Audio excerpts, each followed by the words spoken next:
vamos a continuar ya con nuestra temática y el día de hoy vamos a abordar lo que es ya la teología del acto de la fe. Este acto de la fe, a grandes rasgos, atraviesa dos momentos. Uno negativo o ascético, de rupturas, de superación, y uno positivo, que ya sería de maduración o de una contemplación ya plenamente cabal. Entonces, si nos vamos a la página 280, en el apartado 1, digamos como que desde el inicio aparece el resumen central que Florensky va a ir desarrollando, y es o la búsqueda de la Trinidad o la muerte en la demencia. Esta sería como la disyuntiva, ¿no? O nos ponemos a buscar la Trinidad o terminaremos en la demencia. Entonces, al llevar a cabo precisamente este acto de fe, antes de ingresar propiamente en lo que es el acto de fe, se van dando también todavía algunas purificaciones intelectuales. Entonces, esto es lo que vamos a ir rastreando. Por ejemplo, en esta página, en los 3 últimos renglones, dicen el texto citando a Florensky: la necesidad de percibir la realidad de esta potencialidad, la potencialidad que emerge del conocimiento de la verdad, entraña la necesidad de salir del dominio de los conceptos para entrar en el de la experiencia viviente. Entonces, el primer punto de referencia que nos menciona Florensky es cuando nosotros estamos realmente en búsqueda de la verdad, estamos colocados en una experiencia viviente.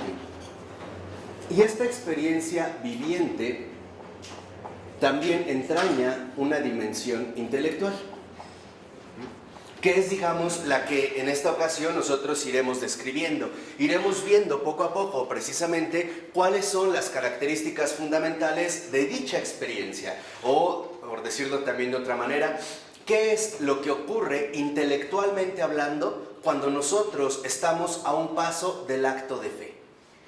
Esta experiencia viviente intelectual es el preámbulo precisamente para poder ingresar al acto de fe, que es, en último término, a lo que nos queremos dirigir, o bien aquello que nos interesa de cierta manera alcanzar. Entonces, ahí, en esta experiencia viviente, es, digamos, el punto del cual hay que empezar a profundizar para entender cuál es el tránsito fundamental que se da desde la razón para poder acceder a dicho acto de fe. Esto es lo que vamos a describir en esta ocasión, esta experiencia viviente, esta experiencia que intelectualmente se va llevando a cabo. Y veremos cómo, aunque Florensky lo plantea desde el punto de vista filosófico, la búsqueda de la verdad del filósofo, veremos que también es común a todo aquel que en algún momento está llamado a acceder a este acto de fe. ¿Qué es lo que intelectualmente ocurre en nosotros? ¿Cuál es el proceso? ¿Cuál es la dinámica intelectual que se lleva a cabo precisamente para poder acceder, en último término, al acto de fe? Si lo vamos siguiendo ya para profundizar en esta experiencia viviente, lo que va a hacer precisamente a continuación, lo menciona en la página 281, a partir del 5.º renglón, dice el libro, que analicemos los pasos de la descripción que hace Florensky de los preámbula fidei, todavía desde más acá del acto de fe, es decir, desde la situación del entendimiento a las puertas de la fe. Unimos para ello las reflexiones de la tercera carta, la unidad trina, con la exposición inicial de la luz de la verdad. Entonces, en esta experiencia viviente intelectual, lo que en primer lugar se va a detallar es la situación intelectual antes del acto de fe, la situación del entendimiento. ¿En qué situación se encuentra el entendimiento? Y aquí creo que nosotros podremos darnos cuenta, en último término, de la relevancia interna que conlleva la profunda relación entre fe y razón, que ha sido como una temática abordada durante siglos, ¿no? Muchos disociándola, otros asociándola, otros despreciándola, otros tratando de recuperarla, y ahora nos vamos a ir en último término a esta situación del entendimiento ad intra, o sea, lo que ocurre al interior del propio entendimiento cuando ya se encuentra a las puertas del acto de fe, cuando aún, vamos a decirlo así, todavía no ingresamos al acto de fe. Vamos a ver qué ocurre en el entendimiento. ¿Cuál es la situación concreta, la experiencia viviente, intelectual, que se tiene que atravesar precisamente para poder llegar a este punto? Entonces, en el siguiente apartado, más o menos un poco abajo de la mitad del siguiente párrafo, dice el texto: una experiencia personal ha de sustituir a los conceptos del entendimiento. Entonces, lo primero que ocurre en el caso de la situación del entendimiento es una superación de los conceptos.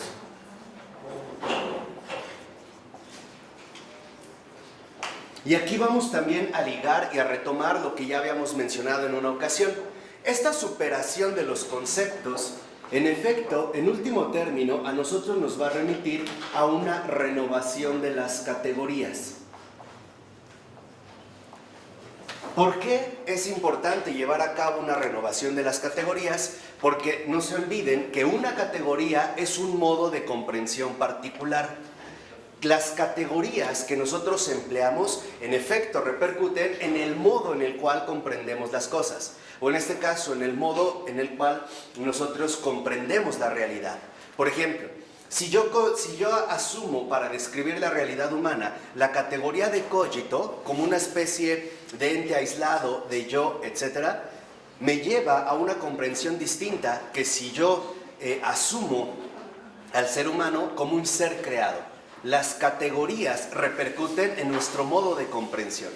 Por eso es muy importante, y lo vimos, que precisamente Florensky llevara a cabo una profunda crítica de las categorías kantianas, precisamente para romper ese modo peculiar de comprensión. Entonces, lo primero a lo que se enfrenta el entendimiento en esta situación particular antes de acceder al acto de fe es a una superación de los conceptos, lo cual nos llevaría a una renovación de las categorías. Y entonces, cuando realmente se ha llevado esta superación de los conceptos, asumimos ahora una sustitución. Hay, por así decirlo, un sustituto. ¿Qué viene a sustituir los conceptos? Una experiencia personal.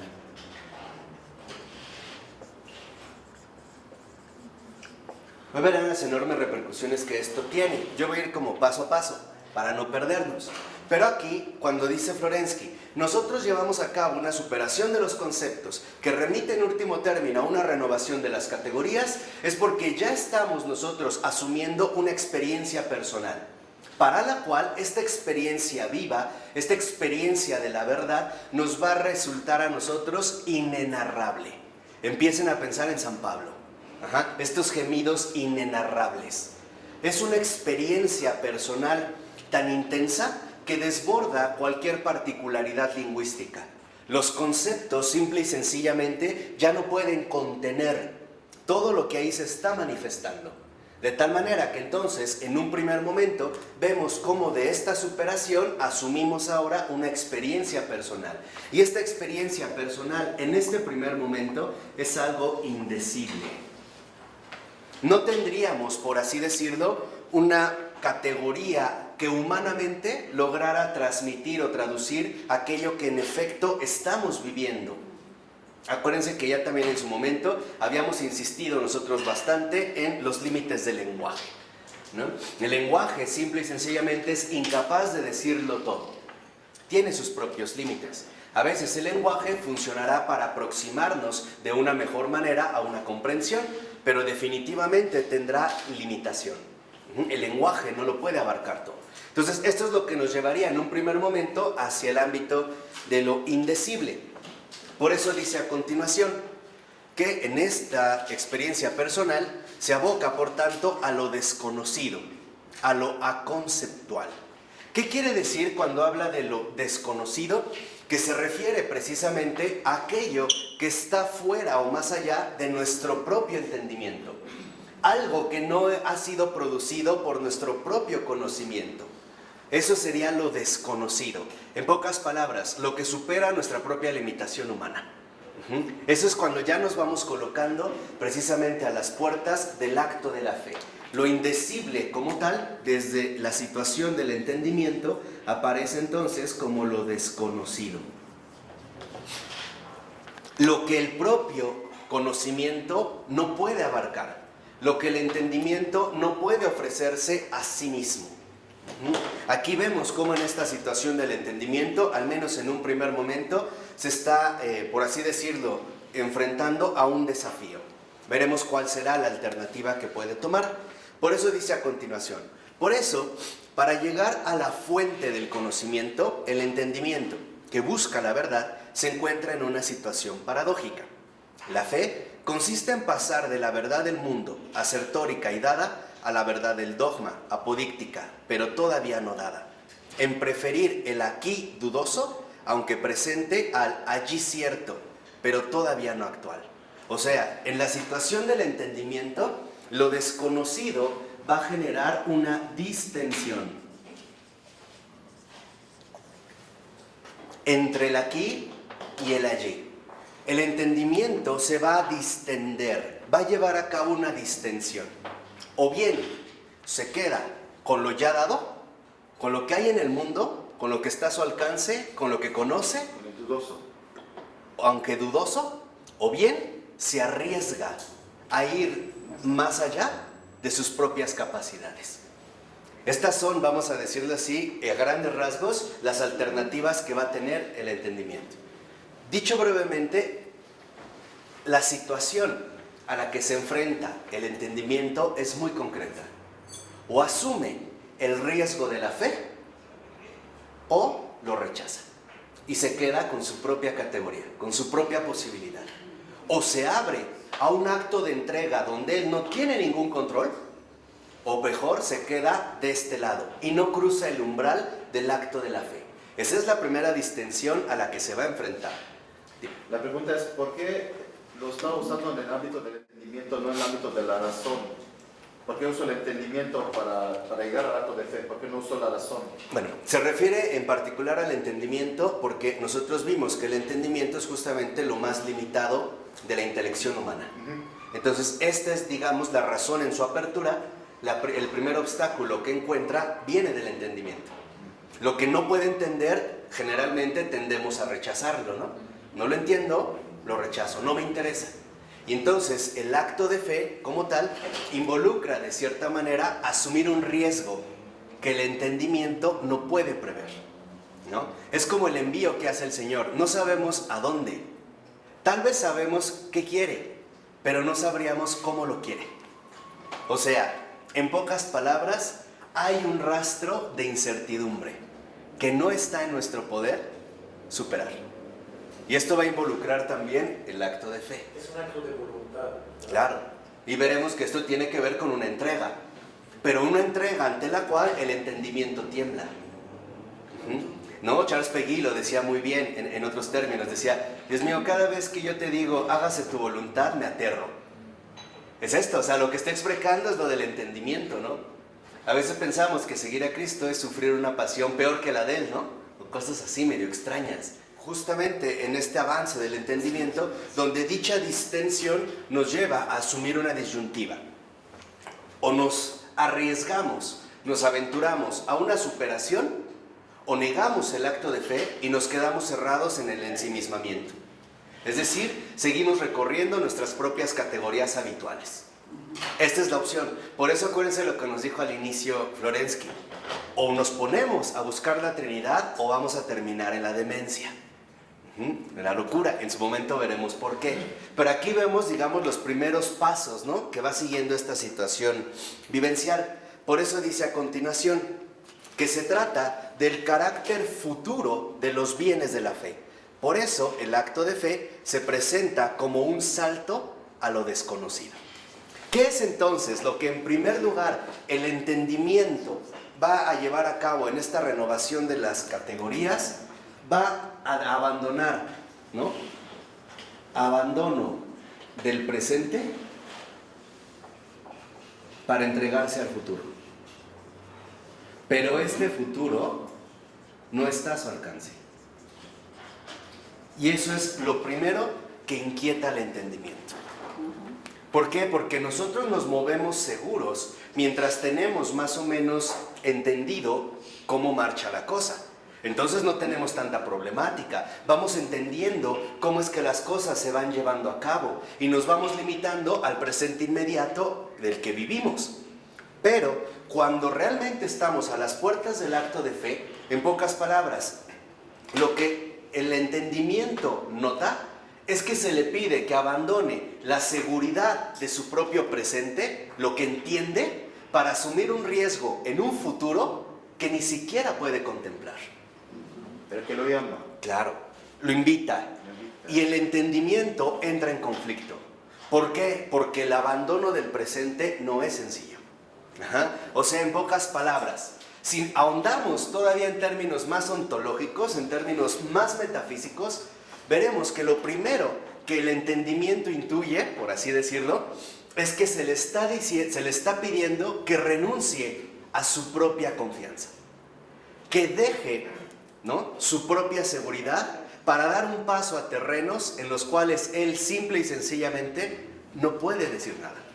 No puede de alguna manera determinar nada. Por eso, en la vida cristiana, es muy común atravesar situaciones donde le decimos al Señor, incluso con molestia, y es molestia de esta, viene de acá: Señor, no te entiendo. No te entiendo. Primero me dijiste que fuera y trajera una flor, y después me pides que rompa el florero. No te entiendo. Y molesta. Molesta, ¿por qué? Porque esta entrega hacia el futuro, en otras palabras, representa lo que está más allá de nuestro propio entender. Esa es la renuncia hacia la cual se va dirigiendo el entendimiento. Este es el primer paso concreto de esta situación. No entiendo realmente qué es lo que está haciendo el Señor. No entiendo por qué yo le pedí algo y no me lo da. No entiendo por qué yo no le pedí algo y sí me lo dio. No entiendo qué quiere. ¿Por qué? Porque lo que Dios quiere no viene del presente al futuro. Llega del futuro ¿al qué? Al presente. Por eso involucra un acto de recepción o un acto de apertura. De hecho, la gracia divina lo que hace es alterar el tiempo. Mientras en el mundo nosotros vivimos del presente al futuro, la gracia invierte el orden temporal y ahora vamos del futuro, de lo que está más allá del tiempo, para que se haga ¿qué? Presente. Hay una inversión temporal. Y esta es la primera dificultad que el entendimiento afronta. Porque estamos acostumbrados a movernos del presente hacia el futuro.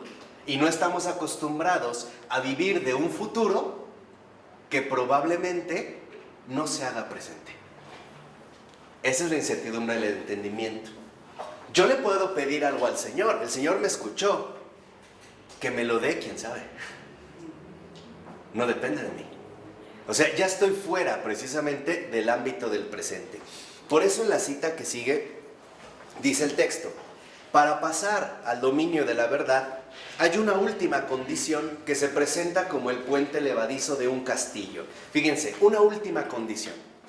Entre el terreno ya recorrido del conocimiento de los conceptos relativos a la verdad, que postula y que es por tanto hipotético, y el dominio supuesto, exigido del conocimiento intuitivo, es decir, el conocimiento de la verdad efectiva, comprendiendo su propio fundamento y por tanto absoluta, existe un foso que no se puede bordear, por encima del cual no hay ningún medio de saltar. Se trata de hecho de situarse sobre un terreno completamente nuevo, del cual no tenemos ninguna idea. No sabemos ni siquiera si ese terreno nuevo existe.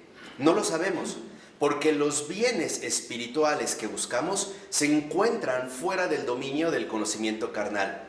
Representan, y cita a Pablo, lo que el ojo no vio y el oído no ha escuchado, y no ha llegado hasta el corazón del hombre.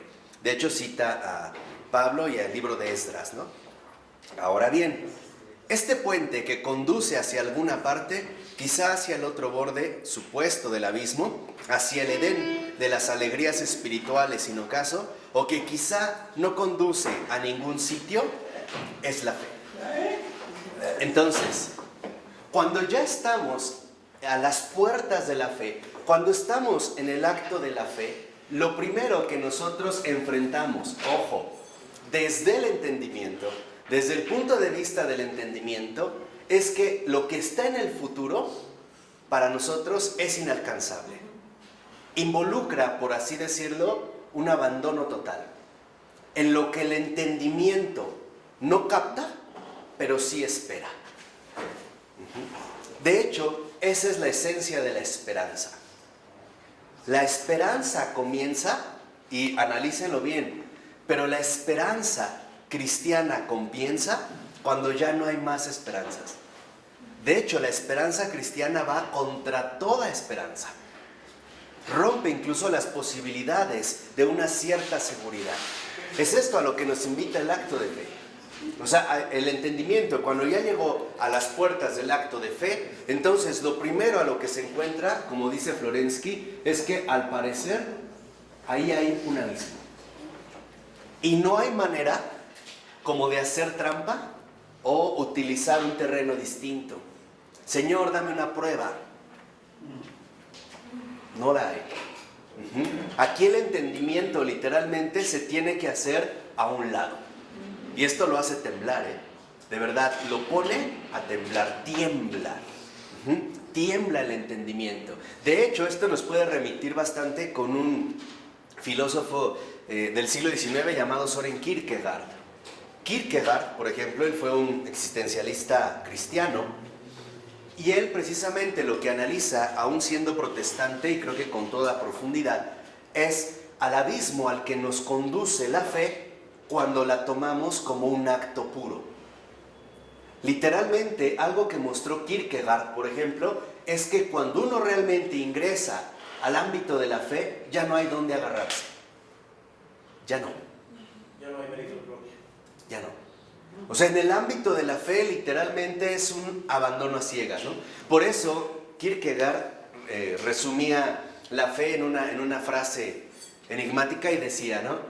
La fe es un salto a ciegas. Y cuando uno salta a ciegas, uno va solo. Este es el desafío. O sea, cuando nosotros estamos en la situación del entendimiento, acuérdense, y estamos a las puertas de la fe, nos vamos a topar con un abismo. No hay nada de dónde agarrarte. El entendimiento ya no se puede sostener de absolutamente qué. Nada, nada. Ahí el entendimiento se oscurece. El entendimiento se enceguece. Ya no puede literalmente acudir a nada. Y esto lo pone a temblar. Por ello no es casual que Kierkegaard escribiera, por ejemplo, un librito bastante interesante que se llama Temor y Temblor. Si en algún momento lo pueden leer, él habla sobre el acto de fe de Abraham, por ejemplo, ¿no? Y dice, empieza a hacer como un comentario, ¿no? A su manera interesante, pero él decía, cuando el Señor le pide a Abraham, a su hijo Isaac, si Abraham se hubiera puesto a pensarlo, no lo hace, porque no es coherente con una lógica humana. Entonces, a la conclusión a la que llega Kierkegaard, él dice, ¿por qué lo hizo Abraham? La confianza. ¿Por pura qué? Por pura fe.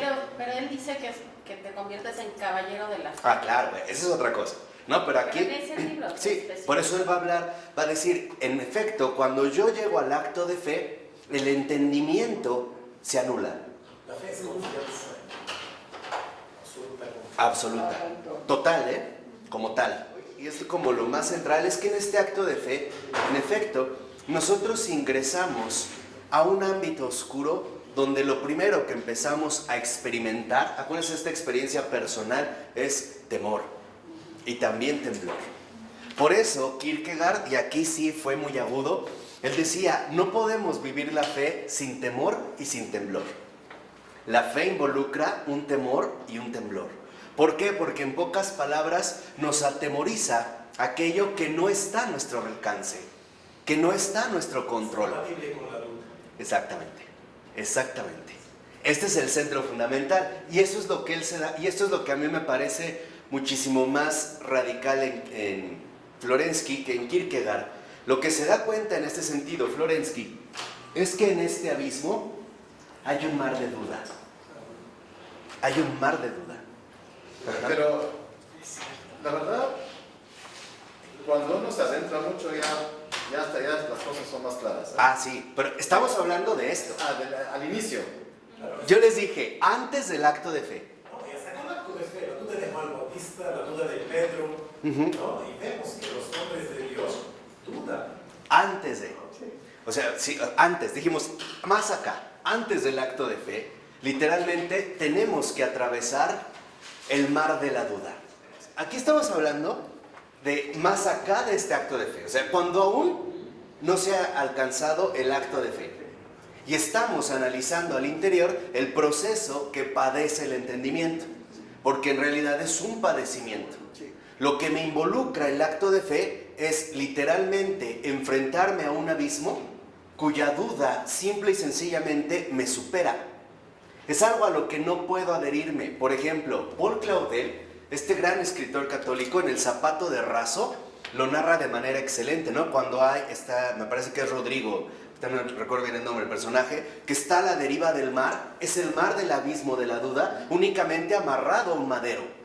No puede ni nadar. Lo único que lo sostiene es un madero. Y esto es justamente la experiencia interior que atravesamos nosotros. Ahora, hay una dimensión donde cuando el Señor pide algo lo hace saber claramente, pero es porque ya conocemos al Señor. 2, ya lo reconocemos. 3, ya lo obedecemos o desobedecemos, pero sabemos de dónde viene. Pero cuando se presenta el momento profundo del acto de la fe, hay que atravesar un mar de duda. Les decía, en El zapato de raso, lean, de verdad, por lo menos en la primera parte del zapato de raso, y vean cómo Rodrigo ahí asume este mar de fe, donde él dice en un momento, miro a las estrellas, no hay nada. Estoy en el mar, aparte estoy inestable, o sea, estoy flotando, no sé a dónde me están llevando las olas, pero lo único que tengo certeza es que estoy agarrado a un madero. Y este madero es la cruz. Nada más. No confundamos en un primer término el acto de fe como un cumplimiento de la voluntad de Dios. No, porque de antemano yo ya no dudo de Dios. No, estoy hablando del acto de fe cuando incluso me expongo a la propia existencia de Dios.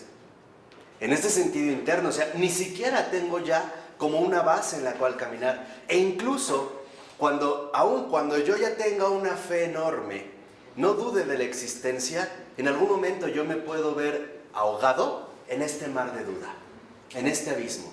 La respuesta es muy sencilla. ¿Por qué? Porque en último término, el acto de fe se puede llevar a cabo solo con la gracia. Cuando nosotros invertimos los planos y ahora vivimos del futuro a lo que se me da al presente, en realidad yo no tengo ningún control sobre ello. Escapa. No está incluso a mi alcance el poder determinar claramente qué viene. Quizá también lo vemos en Moisés, ¿no? Cuando sale de Egipto le dice al faraón, es que me tengo que llevar todo. Dice, ¿por qué? Porque no sé qué me va a pedir el Señor. No lo sé, o sea, me tengo que llevar hasta el ganado. No, ¿por qué? Y esto es muy importante. Porque entonces, en la situación del entendimiento que estamos asumiendo, nos damos cuenta de que hay un afán que el entendimiento quiere llevar a cabo y es incluso dominar a Dios. Dominarlo según su propia estructura intelectual. Y no dejarse superar por un abismo que ciertamente es infinitamente mayor a él. Por eso, cuando estamos ya en esta situación, cuando ya estamos, ¿no? Como este sacerdote jesuita que retrata a Paul Claudel en El zapato de raso, cuando ya estamos naufragando en el mar de la duda, en donde en realidad no hay nada claro, ni siquiera me queda claro si Dios existe o si no existe. O sea, no tengo ni certeza ni para uno ni para otro. Dice a continuación Floresky, es entonces cuando la gracia, al iniciar el otro párrafo, prepara el camino hacia la entrega. Fíjense, o sea, en un primer momento, y esto es lo que Kierkegaard no ve, o esto es la crítica que podemos hacer a Kierkegaard. Lo que dice Kierkegaard es cierto, pero no es completo. Porque Kierkegaard pierde de vista por completo la intervención de Dios. Por ejemplo, uno puede decir, dice Kierkegaard, cuando uno salta ciegas, uno va solo. Sí es cierto, pero solo salto y salto a ciegas si el Padre está ahí.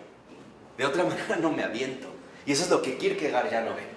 Esto sí. O sea, el problema con Kierkegaard es que no se da cuenta que cuando estamos ya ante este abismo y ante esta duda, que es una experiencia personal que no vamos a poder omitir, tenemos la gracia. Exacto, la gracia. Esto es lo que Kierkegaard falló. Señor Kierkegaard lo dijo muy bien, pero no lo dijo todo. Por eso, ¿de qué le queda hablar a Kierkegaard? Del caballero de la fe. Que en realidad no es más que el superhombre protestante, ¿no? El superhombre luterano. Si tú tienes fe en que Cristo te ha salvado, te salvas. Así mates, robes, violes, hagas, la fe te salva. Y esa es su debilidad protestante en Kierkegaard. Pero bueno, tampoco le podemos pedir más, al menos como protestante, serio. O sea, y profundizó en rasgos centrales de la fe. Entonces, en la situación del entendimiento, cuando estamos a las puertas del acto de fe, lo que tenemos que ver, dijimos, es que no hay un lugar de donde agarrarse, no hay una tirolesa, ¿no? Para poder pasar al otro lado, no hay una lanchita, no hay un puente, es un mar de duda. Bueno, lo que sale a nuestro encuentro es la gracia. La gracia es el puente invisible o espiritual para que nosotros, en efecto, nos dispongamos a llevar a cabo el encuentro. Ahora, si lo vemos, la dinámica de la gracia en esta situación, experiencia personal, es bastante interesante, porque aunque suena paradójico, lo podríamos traducir de la siguiente manera. Lo que Dios nos dice es: si dejas de ayudarte a ti, me permites ayudarte. Pero, si no me permites ayudarte, no vas a poder. Renuncia a ti y acéptame a mí. Renuncia a ti. Y ahí vemos, ¿no? Si el grano de trigo cae en tierra y no muere, queda infecundo. Incluso hablando del propio entendimiento. No puede acceder al acto de fe porque lo sobrepasa. Pero si muere, da mucho fruto. Un fruto tan extraordinario como es el encuentro. ¿Vale? ¿Vamos bien? Por eso dice a continuación, en 2 renglones abajo: la fe supone efectivamente un acto de confianza que lleve a la superación de los límites naturales del entendimiento y cambie la preferencia afectiva por lo de aquí que constituye el pecado. Fíjense aquí también en esta como distensión que nosotros mencionamos, ¿no? El acto de confianza, este encuentro, esta gracia, este encuentro es un encuentro fomentado ante todo o inspirado por una confianza. Hay una confianza de por medio que nos lleva a nosotros a superar los límites naturales del propio entendimiento. Es lo primero que nos proporciona la gracia para salir al encuentro, es llevar a cabo un acto de confianza. Tengo fe. Es normal, es también parte de la purificación espiritual. Yo no puedo obligarme a agarrarme a algo que de hecho no está a mi alcance. Incluso puedo sentir que de repente no tengo fe, no pasa nada. No pasa nada. ¿Por qué? Porque dentro de la fe, o en el fondo de la fe, en este acto de fe, prevalece ante todo ya un acto de confianza. Esto es lo que me ofrece la gracia. O sea, la gracia en un primer momento no me da la fe, me da la confianza para permanecer en la fe. Porque hoy olvidamos, y debido a la influencia protestante, olvidamos que la fe viene de fides, que es fidelidad y no creencia. Entendámoslo ya de una vez. La fe no es creer, la fe es fidelidad a lo que se me ha dado. O sea, la fidelidad en confianza a la gracia que he recibido. La confianza o fidelidad a saber que Dios está ahí y no yo, que no depende de mí, sino que en último término depende de Él. Por eso dice a continuación: es necesario, en definitiva, reorientar el entendimiento hacia su principio religioso. Ahora el entendimiento, en esta situación a las puertas del acto de fe, tiene, en último término, para superar la duda, tiene que dirigir sus ojos a Dios. Esto es lo que le podría dar, vamos a decirlo así, esta confianza, esta presencia. Lo podríamos mencionar con un ejemplo. Es como un niño que está arriba y el papá le dice: ven, que se aviente, que se aviente. El niño lo hace poniendo su atención ¿en quién? En su papá. No piensa si el papá es débil, si va a desaparecer, si lo estaba engañando, si le va a dar la espalda. El niño se avienta. Así estuviera 5 pisos, El papá le dice: ven, va. ¿Por qué? Porque lo que inspira esta confianza es una presencia. Entonces, el entendimiento se dirige hacia su principio religioso. Por eso dice a continuación: en términos racionales, esta orientación es el rechazo del monismo del pensamiento. En términos existenciales, esta orientación supone el sacrificio de la fe. ¿Qué es lo que impone el sacrificio de la fe? El sacrificio de uno mismo. No suponer, y es lo que ya habíamos dicho en una ocasión anterior, no suponer que solo es real lo que pienso. No, que también hay una realidad que para mí, humanamente hablando, me resulta impensable, me resulta inabarcable, me resulta incomprensible. Y en términos existenciales, que precisamente ahora yo no me aferro a mi propia creaturalidad humana, sino que paso, en efecto, de la criatura al creador. Eso es lo que le va a dar la fuerza y el sostén al acto de fe. Por eso dice a continuación, rechazar por Dios el monismo del pensamiento es el comienzo de la fe. O sea, aquí es donde vemos una ruptura. Cuando la situación del entendimiento se redirige a Dios, lo primero que ocurre es anula el yo. Ahí no importa el yo, sino que en un segundo momento aparece el tú. Y esto es lo central. Ahora el pensamiento ya no se queda limitado a sus propias potencialidades o capacidades. Ya no depende de lo que él piensa, depende de una presencia distinta que es el tú. Precisamente este principio divino que le inspira toda la confianza para que sobrepase o para que supere este abismo, mar de duda al cual se tiene que enfrentar. Aquí esto es romper el monismo del pensamiento. Cuando tú te quedas limitado a tus propios pensamientos subjetivos, a lo que tu yo te sugiere, colapsas. Pero cuando acabas con el yo y pasas al tú, entonces el tú precisamente es lo que inspira ante todo un acto de confianza. Ahora ya no es yo, ahora es tú, Dios, tú ahí. Yo no sé, pero tú sí. Por eso es lo que yo les decía, si radicalizamos esto, podremos entender algo. Aunque yo no tenga fe, Dios sigue existiendo. Dios existe, crea o no crea, tenga fe o no tenga fe. No depende de mí. Depende en este sentido de un abandono total en el tú. Que en último término, como lo insistió Florensky, este tú es más bien un él. Y ahí tenemos a San Juan Bautista, ¿no? Él es el Cordero que quita los pecados del mundo. Él es, señala hasta con el dedo, ¿no? Señala a los discípulos a dónde tienen que dirigir la mirada, incluso la mirada del entendimiento. Lo fundamental, en último término, es Él.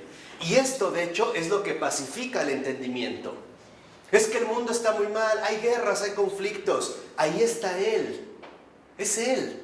Ahí está Él. Ahí está el Cordero de Dios que quita el pecado del mundo. Es que ha subido la criminalidad.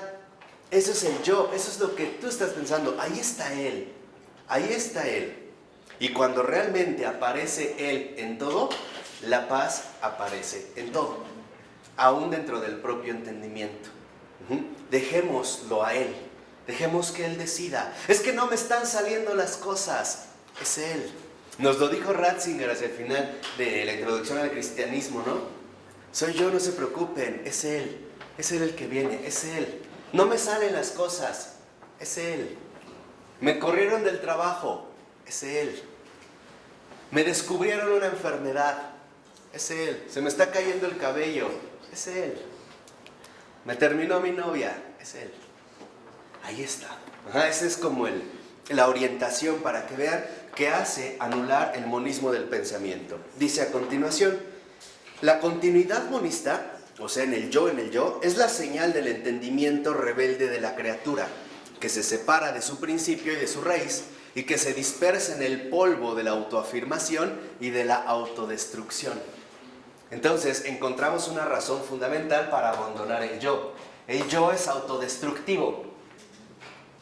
Una gente que solo se cierra en su propio pensar, se autodestruye y por lo tanto también destruye a todos los demás. ¿No es, por ejemplo, lo que a veces hace la terquedad o la ceguera? Alguien que se aferra a su propio yo, no incluso se vuelve destructivo al no permitir ni siquiera un tipo de comunicación especial. Por eso dice a continuación, la discontinuidad dualista es el rasgo del entendimiento que se sacrifica por su principio y que adhiere en unión con él fuerza y renovación. Aquí vemos entonces la crucifixión del entendimiento. El entendimiento se sacrifica, se crucifica por él. Va a acabar con su propio yo a favor de ¿qué? De él. Y esto es lo que nos permite precisamente a nosotros prepararnos con la gracia al encuentro de la verdad. Acuérdense que yo les dije ya la ocasión anterior, la verdad siempre nos desborda. La verdad no es algo que yo puedo prever o prevenir, ¿no? En ese sentido, como determinar por dónde va a venir. Cuando es de Dios, en realidad, siempre me supera. De ahí que nosotros incluso escuchemos a un gran padre de la iglesia como Agustín decir en un momento, si lo entiendes, no es Dios. A esto se refiere. Esa es la experiencia de la que está hablando. No está diciendo es que es irracional. No, nada de eso. Agustín nunca dijo nada así. Lo que está diciendo es, si lo entiendes, no es Dios. O sea, si crees que va a ser conforme a tu propio yo, te equivocas. Por eso yo les dije, hay un signo muy claro para la vida cristiana. Si no te agrada, vas bien. Vas por buen camino, es Él. Si te molesta, si te irrita, está bien, es Él. Es Él el que está ahí.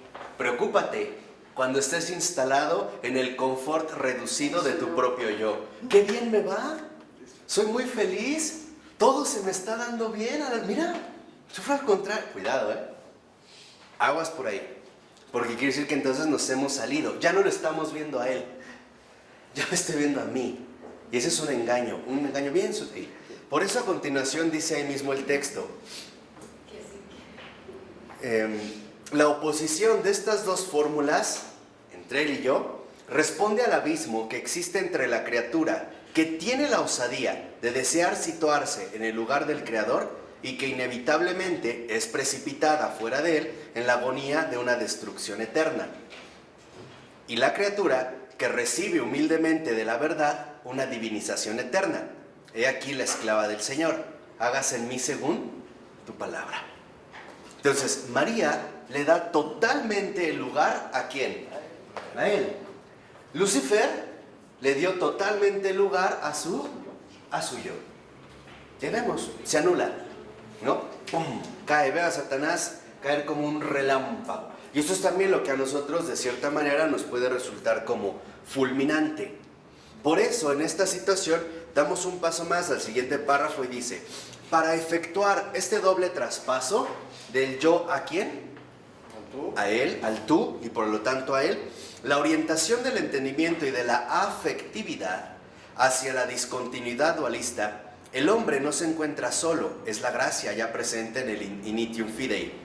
Respecto a la superación del enclaustramiento en las construcciones del entendimiento, para acceder a su nueva ley, la razón cuenta con la ayuda de la sabiduría divina y de su actuación eficaz. O sea, en este último punto, donde está Él, donde ya la gracia nos va preparando para el encuentro, precisamente contamos con el auxilio de la sabiduría divina. Ahí la sabiduría divina es la que a nosotros nos va sosteniendo con esa presencia.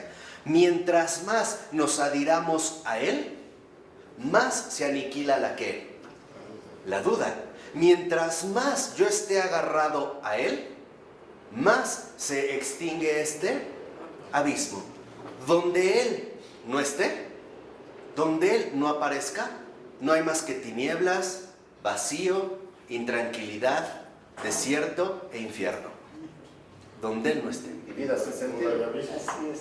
Por eso es lo que él decía, o sea, en realidad, si en pocas palabras, que es lo que hemos tratado de mencionar ahorita, si nos quedamos aferrados a los propios límites del entendimiento, a donde vamos a terminar es en la demencia. Si nosotros realmente nos abrimos en un acto de confianza a Él, entonces lo que se nos aporta es la sabiduría divina. Eso es lo que recibimos. ¿Qué es lo que va a hacer precisamente la sabiduría divina como gracia? Nos va a dar la posibilidad real y concreta, experiencial, vivencial, personal, de vivir de otro modo. De vivir, ya no según mi entendimiento, sino vivir según Él. Pero esto cuesta. Por eso es lo que yo les decía. Hay personas que pueden decir, por ejemplo, es que yo tengo mucha fe. Sí, porque les va bien. ¿Qué pasa cuando no les va tan bien? Hasta Job se tambalea, ¿no? No llega un momento en el que dice, quisiera hablar con él y luchar, ¿no? Vamos a discutir. Son las víctimas. Eso es lo que insistía, por ejemplo, alguien tan grande como, bueno, entender como el gran Carlos de Foucault. O sea, el gran Carlos de Foucault lo que enseña, ¿no? Literalmente en sus meditaciones, en sus sermones, él decía, el secreto está en no perderlo de vista a él. Por ejemplo, yo no puedo, él sí puede. Yo no quiero, él sí quiere. Que de hecho es lo que Ronnie hace. Ese es el método, lo que decía, a ver, yo ya no me pongo en mí, digo, a ver, ¿él qué quiere? Entonces, él es la iniciativa. Y cuando él es la iniciativa, contamos de inmediato con su presencia, con su encuentro y con su ¿qué? Con su gracia. Entonces, para tenerlo a él, tengo que renunciar a todo lo demás, incluido a mí mismo. Incluido a mí mismo, o sea, e incluso dentro de esta perspectiva, una renuncia que me lleva a anular precisamente mi entendimiento. Porque la sabiduría divina, lo primero que nos enseña, y en serio es una experiencia personal, es a dejar a un lado el pensamiento y vivir de la confianza. Eso es lo que nos enseña la sabiduría divina. El primer paso que nos enseña la sabiduría divina es, Él está ahí, Él es Dios. Él como tal, como esta sabiduría, no depende de lo que tus pensamientos o tu entendimiento te altere o te sugiera. Él literalmente está ahí por ti. Y esto es lo que nos hace poder saltar a este abismo atravesando el mar de la duda ya sin tanto peligro. ¿A qué demencia se refiere Florensky si sabemos que hay muchos ateos que no son dementes? Ah, ¿no? ¿Cómo no? A ver, Muchos que- ¿a qué demencia? Que hay mucha demencia. Ateos que no son dementes. Ateos. Ateos. La demencia es cuando te alejas de Dios. Eso, Exactamente, o sea, exactamente. La demencia ahí No es que acabas en un manicomio. Es verdadera. Es eso que ¿Cómo? es. O sea, la demencia es apartarte de él para quedarte encerrado en el ámbito autodestructivo del yo. Esa, en términos bíblicos, le llaman, ese es el insensato. El que dijo en su corazón, no hay Dios. Ese es el insensato. La sabiduría de este mundo. Esa es la demencia. ¿Por qué? Porque la demencia es justo lo opuesto a la sabiduría divina. Así es. El demente es el que rechaza la sabiduría divina para seguir sus propios criterios. Esa es la demencia. Entonces, aunque no esté en un manicomio, por ejemplo, ese es un demente. Es esto, o sea, es vivir fuera de la verdad. O bien encadenados a la esclavitud del error o a las tinieblas del error. Esa es la demencia.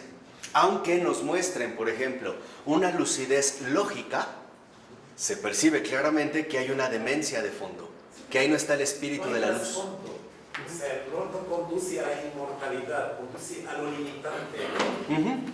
Perfectamente, es una mercadotecnia de dar cierta idea de un pensamiento, pero no te lleva a un trasfondo, ¿no? Una eternidad, ¿no? Está limitado todo. En esta, digamos, primera experiencia de la situación del entendimiento. Por ello, a continuación, lo que vemos entonces, ¿no? Al siguiente dice, la razón por sí misma nunca habría llegado a la posibilidad de tal combinación, la síntesis dogmática.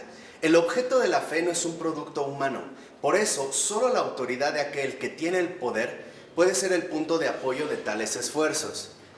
Respecto a la superación del pecado, el miedo animal por sí mismo no puede ser tratado más que por un solo medio, el látigo.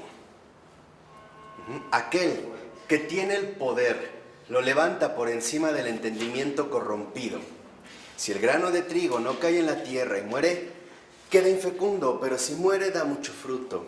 El que ama su vida la perderá, pero el que odia su vida en este mundo la conservará para la vida eterna. Y cita Juan.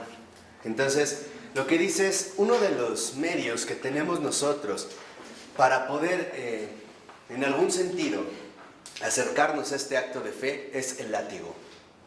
Cuando yo les decía un poco que al pensamiento se le trata como un perro, con disciplina.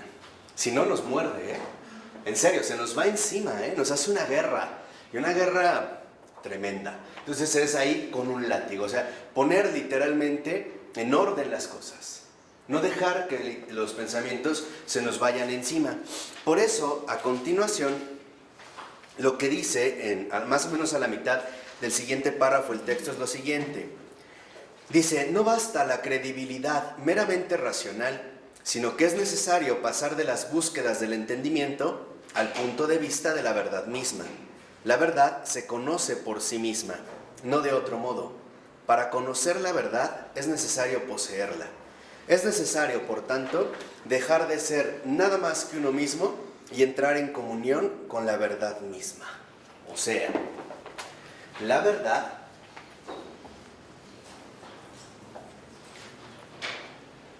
no es algo que nosotros nos podamos apropiar por cuenta propia. La verdad es una coparticipación.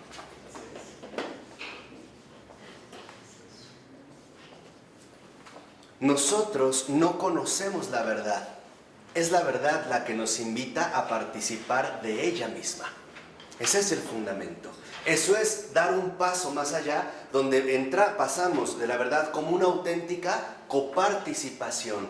Es un concepto. Exactamente. Es una persona que se convive con él. Claro, y por eso esta coparticipación como tal es personal. O sea, tanto de que la verdad es una persona, como que esta vivencia de la verdad se da de manera personal en todos los ámbitos del ser humano, incluido también, por ejemplo, el propio entendimiento. Por eso dice a continuación, el camino solo puede ser una superación espiritual de la razón en el combate de la fe. Esto es entonces lo que nos une. En esta verdad por participación personal tenemos entonces dos ámbitos. Ya aquí también vimos cómo la razón supera el entendimiento y ahora también se va a dar una superación de la razón. Incluso la razón aquí tampoco es suficiente. Ya no. Ya no. Ya no llega, ya no. Porque ignora totalmente el don. Ya. Y esta superación de la razón, como lo dice Florensky, entonces, ahora nos va a invitar en esta coparticipación también a llevar a cabo el combate de la fe. ¿Qué significaría dentro de esta perspectiva el combate de la fe? Mantener la fidelidad o confianza a esta verdad que me supera. Al reconocer que en efecto es esta verdad la que me sostiene, aunque no lo entienda, aunque mi razón no la comprenda. Y este es el combate que nosotros vamos a tener que estar librando mientras dure nuestra vida de un modo personal para no perder esta coparticipación. Es esto, o sea, lo que representaría para nosotros entonces la verdad no es un conocimiento propiamente dicho, sino una adhesión. Nos adherimos, nos encarnamos con la verdad, nos hacemos uno con la verdad. Entonces, esta coparticipación también sería idéntica a una adhesión. Quedamos ya adheridos a la verdad. De ahí que un filósofo...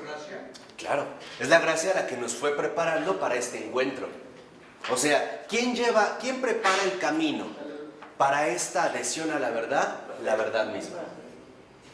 Otra vez, acuérdense, no es del sujeto hacia Dios, es de Dios hacia quién. Hacia nosotros. Es esta dirección. Entonces, lo único que nosotros tenemos que hacer es corresponder. Por eso hay una coparticipación. De tal manera que aunque, por ejemplo, es lo que habíamos mencionado en una ocasión, aunque alguien sea un santo, no agota la santidad del Santísimo. No, por ponerlo en esa... Así es el más santo de los hombres, no agota en nada la santidad del Santísimo. Nada. Fundamental es que el entendimiento, en pocas palabras, también está llamado a adherirse a la verdad. De tal manera que en esta adhesión se pierde a sí mismo. Es esto, o sea, la adhesión, la coparticipación a la verdad es perderse a sí mismo. Se mete a la corriente, ¿no? Sí. Ya no es él. Incluso también lo tenemos en Pablo, ¿no? No soy yo, o sea, él lo percibía bien en esta experiencia, vivo, pero no vivo yo, es Cristo quien vive en mí. Y no obstante, vemos la paradoja que dice, no soy yo, pero a veces habla como muy Pablo, ¿no? Yo, Pablo, les digo, yo fui esto. te anula la gracia. No. Algo ahí queda, pero en este perderse a sí mismo, la paradoja está en que en el combate de la fe, fíjense, entiendan, por eso una vez yo les dije algo bien serio, en el combate de la fe se gana perdiendo, la victoria es una pérdida. Mientras más te pierdes a ti, mientras más te anulas a ti, más ganas a Él, más lo ganas a Él. Esta es una de las, en realidad el propio cristianismo es una paradoja. Es paradójico, esto no entra dentro de nuestros propios esquemas. De tal manera que entonces, ¿cómo se vence? ¿Cómo se gana el combate de la fe? Perdiendo tú mismo, anulando el yo, exactamente. Aquí es, por eso, por ejemplo, John Henry Newman escribe una novela que yo les aconsejo que lean, vale la pena leer también sus novelas, que se llama Perder y Ganar. Es esto, él va narrando el proceso de su conversión, donde en efecto dice, perdí yo anglicano, perdí yo Newman, perdí yo, pero gané a Él, lo gané a Él. Este es el combate de la fe. De tal manera que entonces el combate de la fe únicamente alcanza su término con un perderse a sí mismo. El combate de la fe es la anulación del yo. Ese es el combate diario de la fe. El combate diario de la fe. Diario. Incluso a veces, hasta en sueños. Hay un combate ahí, ¿no? O sea, es lo que les decía, hay como una disyuntiva. O él, o yo. No, eso es lo que les decía que Beethoven, por ejemplo, también lo expresaba de un modo muy hermoso, ¿no? Decía, Dios y yo somos como dos osos. Vivimos en una cueva y nos gruñimos, ¿no? Nos rasguñamos y nos ladramos. Pero en la noche dormimos espalda con espalda, ¿no? Él o yo, ¿no? Decía, yo sé que tengo un carácter insoportable, pero lo único que me consuela es saber que Dios me hizo así. Es esa la fe. O sea, es una anulación, alcanzar esta anulación. Por eso dice a continuación, ahora lo podemos ver, al iniciar el siguiente párrafo. Este acto de superación y de confianza no puede ser más que un gesto ascético libre, un acto espiritual. Encontramos entonces otra raíz bien profunda. Esta superación de la razón, este combate de la fe que vimos, se hace posible por la presencia de la gracia. En último término, no es más que también la aportación que Dios nos da de una libertad. Hacerlo realmente en una dimensión profunda de libertad, no en una situación forzada o intelectualmente forzada, que esto me parece que es precisamente la cuestión más ridícula del club de los optimistas, ¿no? Me va muy mal, pero todo está bien, ánimo, ¿no? Se metieron a mi casa, mataron a mi esposa y a mis hijos, todo está bien, qué genialidad, ¿no? Voy a poner mi disco y a cantar y a aplaudir. No, es una libertad. Es una libertad que en último término para nosotros es ser libres para poder consumar un acto de abandono. No estar, ¿sí entienden este sentido de libertad? No estar atado todavía a nada. Tener una completa libertad para hundirme en un abandono donde lo único que hay es Él. Él en su presencia viva, quien quizá en un sentido un poco extraño, a mi entender, iba por esta línea del abandono en él, es Maestro Eckhart. No sé si lo ubican, este dominico del siglo XIII, donde hablaba del ensimismamiento, de la nada, donde no hay nada, donde hay pura nada. Me parece que solo es contemplar un aspecto de todo este proceso, pero que en efecto nos llevaría en último término a una noción de abandono. A una noción de abandono cuya condición esencial es la libertad. Dicho de otra manera, ¿por qué entonces somos libres para poder abandonarnos a Dios? Sin estar atados a nada. Esa es la esencia de la libertad, que nuestra cultura contemporánea ha invertido. ¿Por qué tenemos libertad? Para ser tan libres de negarnos a nosotros mismos. El que quiera seguirme, que se niegue a sí mismo, ¿no? Que tome su cruz y me siga. Por eso es libre. No somos libres en el sentido moderno para afirmarnos como yo. Tú eres libre. Hoy escuchen las conversaciones contemporáneas. Tú decides con tu cuerpo, que nadie te diga lo que tienes que hacer, ¿no? Se lo acaba de decir a Gabriela, una maestra, ¿no? Hombre, todo está bien, si abortas, no abortas. Tú eres libre, eres libre. Eso no es ser libre. Eso es literalmente la contraparte de la libertad. Es la esclavitud que te ata al error y a la equivocación. No, aquí no. Aquí la libertad se da como una condición fundamental, esencial, para llevar a cabo un verdadero acto de abandono. Somos libres para abandonarnos en la verdad, sin ningún tipo, en este sentido, de sostén. ¿Vamos bien? Y como lo menciona el texto desde la 285, que la libertad, sin embargo, es una libertad forjada en la ascesis, es un gesto ascético. O sea, involucraría en último término un combate, o sea, llevaría a cabo una lucha interna. Por eso dice en la cita, ¿por qué hace falta la ascesis para esto, la tensión, para alcanzar esta libertad? Es necesario renunciar así, despojarse del viejo Adán, mientras que todo lo dado, lo natural, lo finito, lo conocido, lo convencional, nos atrae. Entonces, en un primer momento, justamente lo que menciona Florensky es que nosotros nos sentimos precisamente como atraídos por lo finito, por lo natural, por lo convencional. Entonces, el entendimiento, en un primer momento como tal, el entendimiento se ve, por así decirlo, constreñido a lo convencional o se mueve en los parámetros naturales de lo convencional, de lo entendible. Esto sería precisamente lo convencional, lo que se mueve dentro del ámbito intelectual de nuestro propio entendimiento, lo que nos puede resultar claro o lo que nos puede inspirar confianza. Y dice a continuación que es necesario superarse a sí mismo y creer. Entonces, cuando el entendimiento supera lo convencional, aquí sí ingresa la creencia. La creencia es precisamente, en este sentido, superación del entendimiento. Lo que yo creo no brota de lo que me aporta el entendimiento.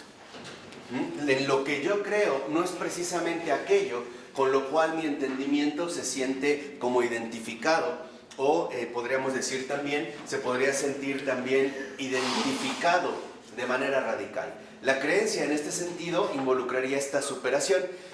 Y dice a continuación, si es en general posible alcanzar el corazón intrépido de la verdad inadmisible, por el cual suspiraba Parménides, la vía que a él conduce no podría pasar por encima de la noche de Getsemaní de la ascesis de la fe. O sea, nosotros tendríamos que atravesar, para alcanzar esta creencia o superación del entendimiento, la noche. Por así decirlo, tendríamos ahora que atravesar la noche del entendimiento. Esta oscuridad donde no se entiende nada, esta oscuridad donde el entendimiento ya no tiene ninguna capacidad, ¿no? Ingresamos, diría San Juan de la Cruz, en la noche oscura, en esta etapa espiritual donde lo que se está llevando a cabo es una ascética del entendimiento, donde lo que estamos literalmente nosotros realizando es una purificación profunda. Por eso va a decir entonces Florensky que lo que se presenta a nosotros es una opción existencialmente radical, o la Trinidad o el infierno. No habría otra opción. O nos quedamos en la adhesión a la verdad, o derivaremos en este sentido existencialmente hacia el infierno. ¿Por qué? Porque, como dice en el siguiente apartado al iniciar, es necesario una opción radical. Somos libres de elegir, pero debemos decidirnos, sea por una cosa, sea por otra. O sea, no nos podemos quedar como limitados, vamos a decirlo así, en esta capacidad que tenemos de elección, sino que nos vemos obligados prácticamente a elegir. ¿Por qué? Porque no podemos negar esta libertad que se nos ha precisamente otorgado. Esta noche del entendimiento, literalmente, se vería, por así decirlo, como dirigido a elegir, a tomar una elección entre el todo o la nada, o la verdad o la ausencia de la verdad. Por eso dice a continuación en la cita de Florensky, Sea como sea, entre el Dios cristiano triúnico y la muerte en la locura, tertium non datur, o sea, o en la noche del entendimiento, nosotros nos esforzamos, y esa es la ascesis, por la adhesión a la verdad y por lo tanto a la luz, o bien quedaremos entonces atrapados en la oscuridad y por lo tanto en la tiniebla. Aquí ya no hay marcha atrás. Se presenta también, como diría Kierkegaard, esta opción existencial, o lo uno o lo otro. Nos estaremos moviendo en una disyuntiva. Por eso dice a continuación, vean lo que menciona Florensky, dice: te pido que prestes atención, escribo esto sin exageración, soy preciso. Me faltan incluso las palabras para hablar con más rigor. Entre la vida eterna, en las profundidades de la Trinidad, y la segunda muerte eterna, no hay término medio, aunque fuese del espesor de un cabello. ¿Es lo uno o es lo otro? Entonces, entre la verdad y la oscuridad no hay un término medio. Dice él, ni siquiera con el grosor de un cabello. O lo uno o lo otro. La adopción que nosotros llevemos a cabo con respecto a la verdad involucrará una totalidad contundente. O bien, si nosotros optamos por la oscuridad lo que va a hacer es engullirnos totalmente. Aquí es donde entraría o lo uno o lo otro. No hay ningún tipo, vamos a decirlo así, como de punto medio entre los dos, o una especie de mezcla entre la luz y la oscuridad. No la hay. Lo que no hay es literalmente una especie de mezcla entre ambas, en la cual el entendimiento pudiera quedarse contento. Acuérdense que estamos hablando de la experiencia del entendimiento, la experiencia intelectual del entendimiento. Lo que dice es, cuando nosotros atravesamos esta noche del entendimiento, siempre estamos nosotros ante una alternativa. O nos esforzamos por acceder a la luz, o sucumbimos ante la oscuridad que nos cubre. O sea, dicho en otro término, a lo mejor un poco más espiritual, o nos aferramos a la esperanza contra toda esperanza, o caemos en la desesperación. Esa sería la segunda, digamos. Es la vida, ¿no? ¿Ah? La vida no es yo siento que a veces, como dicen, es blanco o negro, ¿no? El gris es porque para no sentirnos tan mal. Es como una explicación para nosotros, no es para no sentirnos tan mal, pero la realidad es que o estás bien o estás mal, ¿no? Claro, pero aquí, digamos, a lo que él se refiere es a la elección que vamos a tomar. O sea, lo que está de por medio es una elección con todas sus consecuencias. O sea, entre ambas, literalmente lo que hay de por medio es una elección. Y esta elección es precisamente la que nos corresponde a nosotros tomar. Es la elección que cada uno va a elegir. Por eso, de alguna manera, si nosotros indagamos un poquito más a fondo, veremos que no hay, por así decirlo, como una especie de anulación de esta capacidad de elección. O sea, en la elección lo que se está poniendo de por medio es la libertad que nos ha sido otorgada. Por eso, cuando decía San Juan, la luz vino, ¿no?, a las tinieblas, pero los hombres amaron más las tinieblas, en realidad, aún así, hay un punto en el que el hombre pone su corazón aquí, y a esto se apega, y eso es lo que ha elegido. No hay, por así decirlo, como una obligación profunda que nos lleve hacia acá, porque la libertad nos permite tanto salir de la oscuridad y permanecer aquí, en la luz, como tomar el lado contrario y querer sumergirse por cuenta propia en esta tiniebla. Los tibios ahí donde quedan, como dice en el Apocalipsis. Se anulan, ¿no? Los tibios los... Frío ni caliente, estás tibio. ¿Dónde se quedan? Es que precisamente donde se quedan, anulando la elección y anulando la libertad, pero en último término van para acá. ¿Por qué? Porque si anulo mi libertad y anulo mi elección, digamos, lo que estoy optando es la no verdad. Y la no verdad me lleva a la tiniebla. De hecho, acuérdense que los tibios son peores que los que están en la oscuridad. Son peores. Sí. Por eso es lo que decía el Señor, ¿no? Cuando digan sí, es sí. Cuando digan no, es no. En esta elección radical. Por eso dicen la siguiente cita: o bien una cosa o bien otra. En sus normas constitutivas y lógicas, o bien el entendimiento no se mantiene pie, está loco hasta en su estructura más fina y por consiguiente es enteramente contingente, o bien tiene como fundamento algo que sobrepasa la lógica. Una de dos. O bien hay que admitir en principio la contingencia de las leyes de la lógica, o bien hay que reconocer la base sobrelógica de estas normas, bases necesarias como postulado, desde el punto de vista del entendimiento mismo. Pero habiendo adquirido de este modo para éste la dureza que le confiere el haber sido templado en la forja de la antinomia. O sea, aquí lo que vemos también nosotros es una purificación del entendimiento. Aquí es donde se tiene que poner en marcha la ascética del entendimiento, el permanecer en la verdad de la luz y elegir la luz. Y entender que esta elección que me lleva literalmente hacia la verdad, otra vez, depende de un fundamento supralógico. Este es el fundamento. El fundamento no se le otorga el entendimiento a sí mismo, que es lo que vimos en la primera parte. Que precisamente nosotros nos dimos cuenta cómo al ingresar en el acto de la fe, el entendimiento se expone a superar, a arriesgarse, a adentrarse más allá de sus propias fronteras. Hay una superación de este preciso fundamento.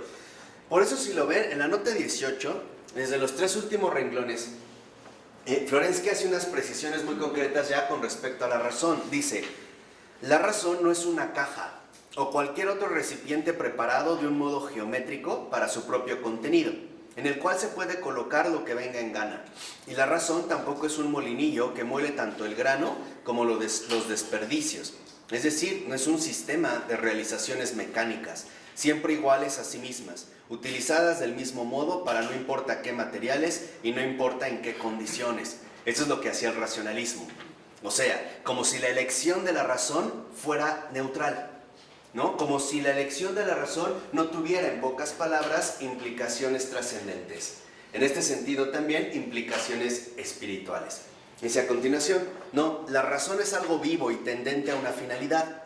Es el órgano de un ser vivo, el modus de la relación mutua entre el cognoscente y lo conocido, es decir, la expresión del nexo de lo existente. Es comprensible que la razón no pueda funcionar nunca por sí sola, porque ella misma, su cómo, está determinada por su objeto, por su qué. Esto tiene que ver con lo que el Señor nos dijo y que habíamos visto en la sesión anterior. Ahí donde está tu tesoro, ahí está tu corazón. Entonces, en este fundamento sobrelógico, lo que vemos es que la elección, en efecto, compromete nuestra razón también, nuestro destino, por así decirlo, universal. O la Trinidad, o el infierno. Y esa es la demencia, que es lo que habíamos mencionado hace un momento. La demencia es literalmente preferir la oscuridad y la tiniebla, porque en realidad lo que hace no es confirmar nuestra libertad, sino anularla. Claro, en un sentido radical, la libertad nos es dada no para escoger entre lo bueno y lo malo, sino entre lo bueno y lo mejor. Ese es un acto libre. No da igual lo bueno y lo malo, no son equivalentes. Y cuando la sabiduría divina nos ilumina, nos muestra que en efecto lo único preferible, lo único amable en el sentido de ser amada es la verdad, y es preferir la luz. Cuando rechazamos la luz, aceptamos la tiniebla. De tal manera que entonces, ahora ya podríamos nosotros entender por qué en términos cristianos el mal únicamente significa una ausencia del bien. Esto es el mal. O sea, en realidad el mal no tiene ningún poder por sí mismo. El mal aparece cuando se niega el bien. Por ejemplo, si yo no hago bien la tarea, la terminaré haciendo mal. Es un parásito. El mal es un oportunista. Si yo no soy un buen esposo, terminaré siendo un mal esposo. Pero es un oportunismo. El mal entra donde le decimos no al bien. Por eso es que el mal, la demencia, no es más que la ceguera del no a la verdad. Y la verdad es literalmente el sí a ella misma. El sí literalmente a su luz. Por eso es que incluso ontológicamente el bien y el mal, como representa esta teoría china oriental del yin y el yang, ¿no? La tiniebla y la luz, no son ontológicamente equivalentes. De hecho, el mal no es más que ausencia de ser. No tiene un estatus ontológico propio. Por eso, cuando nosotros queremos indagar en el mal, o cuando muchos filósofos se han puesto a indagar en el mal, no llegan a ningún lado. ¿Por qué? Porque carece de un fundamento último. En último término, para poder entender el mal, tendríamos que entender el bien. Solamente como una negación, como un parásito, como un residuo, pero no como algo que tenga consistencia en sí mismo. Y viendo el mal no lo entiendes, ¿no? ¿Mandé? Y viendo el mal no lo entiendes. No. ¿Piensas que es bueno? Ese es el engaño. O sea, el engaño consiste que cuando tú te sumerges en la tiniebla, te nubla los ojos para entender que estás fuera de la luz. Y entonces te hace pensar que es un bien, otra vez como un parásito. Se enmascara la tiniebla de luz, ¿no? Por eso, más o menos a la mitad del párrafo dice el texto: la razón entonces deja de ser enfermiza, o sea, deja de ser mero entendimiento cuando conoce la verdad, porque es la verdad la que hace que la razón sea racional, es decir, inteligente, y no es la razón la que hace a la verdad verdadera. Esto es bien importante. No son nuestros criterios humanos los que le dan su carácter verdadero a la verdad. No, es la verdad la que hace a la razón que sea inteligente. Entonces, la verdad en esta luz, en este fundamento supralógico, nos lleva en todo caso a la verdadera inteligencia. ¿Cuál es la verdadera inteligencia? Precisamente la sabiduría, que ya en su momento comentamos. Por eso no me detengo. Por eso yo les decía, el verdadero hombre sabio puede parecer necio o tonto entre los hombres. ¿Por qué? Porque sus fundamentos ya no son según la lógica natural, la lógica convencional, sino que rompen las estructuras que ordinariamente nuestro entendimiento sostiene. Por eso es que la última, vamos a decirlo así, la última referencia para la sabiduría es la caridad.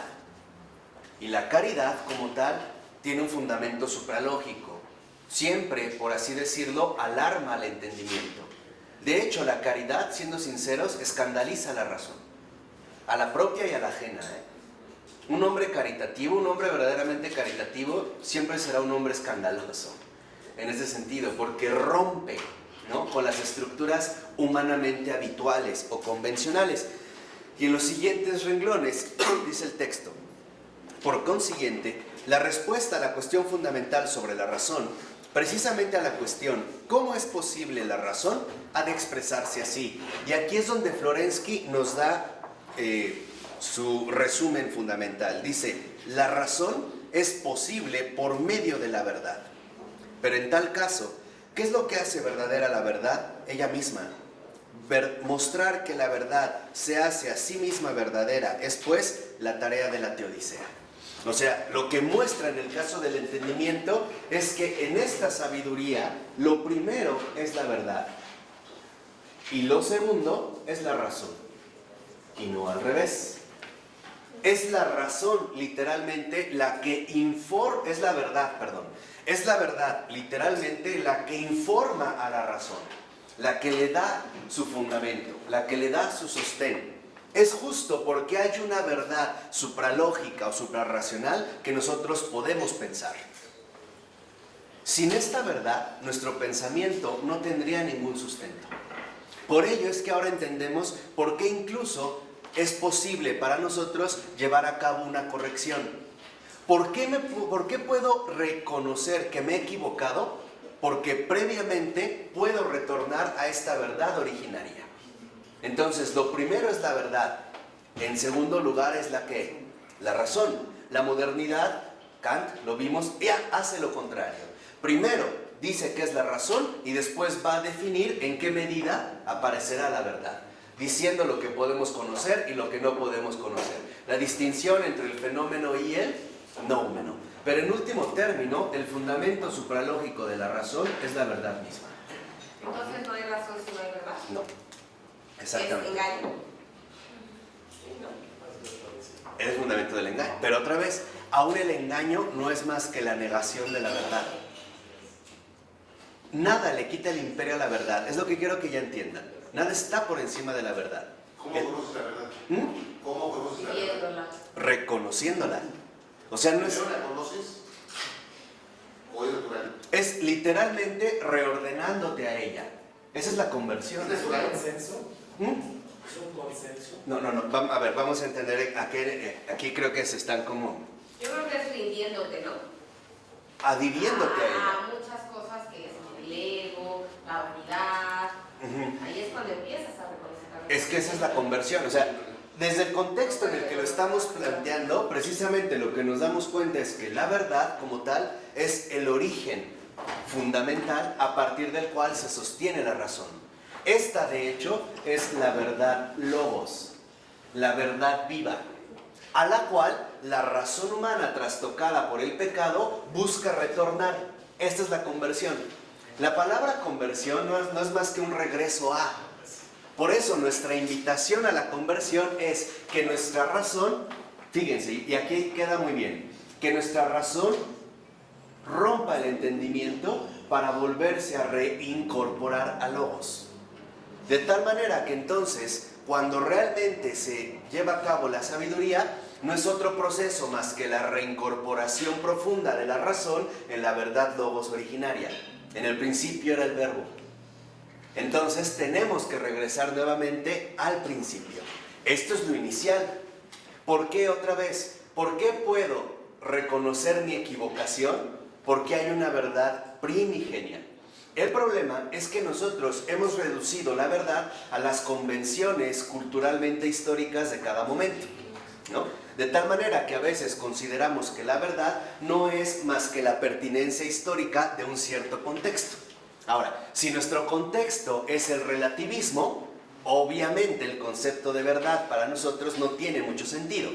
Hoy podemos decir que cualquier cabeza es un mundo, que diga lo que quiera, que haga lo que quiera, y no solo eso, le echamos una pintadita de moral diciendo que está bien, ¿no? Bueno, si a él le gusta el swinger, pues está bien, ¿no? Es su vida, pero eso es un engaño, porque esto es atentar contra esta verdad primigenia, contra esta verdad logos, que es Dios mismo. Por eso, literalmente, nosotros tenemos dos opciones: o enderezamos la razón a la verdad logos viviente, a Dios, o dejamos que la razón degenere en demencia y por lo tanto que se hunda en la tiniebla. ¿De acuerdo? Por eso dice a continuación, en la 287, en la opción por la Trinidad o el infierno, desde el primer renglón, en definitiva, en la opción por la apertura de la razón a la vida y al sentido trascendente de y en la realidad concreta, o por el enclaustramiento en el vacío de realidad en sus propias construcciones mecánicas. Pero la salvación ha de ser templada con la cruz. Aquí es entonces donde Florensky todavía da un paso más a fondo y dice: la superación de lo convencional a nosotros nos llevaría en último término a la trascendencia. Por ponerlo en términos mucho más quizá accesibles, o dejamos de pensar y abandonamos nuestro hábito convencional de pensamiento para poder reincorporarnos a la verdad, o bien nos veremos entonces privados de esta adhesión profunda a la verdad. Y eso es lo que el hombre moderno no quiere.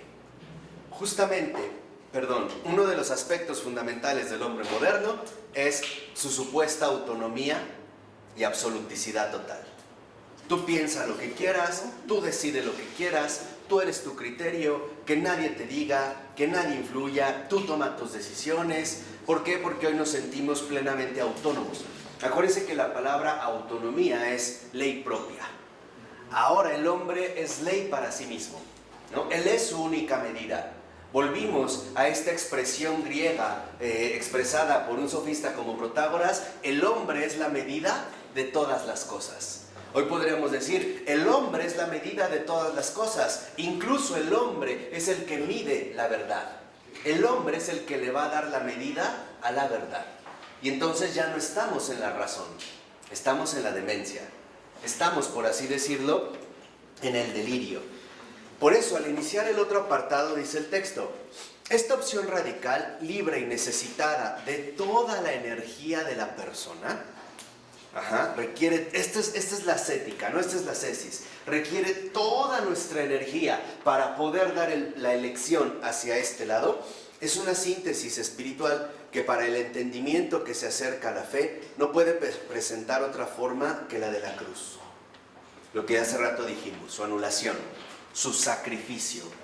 No olviden que la palabra sacrificio como tal no significa matar. No, sacrificio significa hacer sagrado, convertir en sagrado.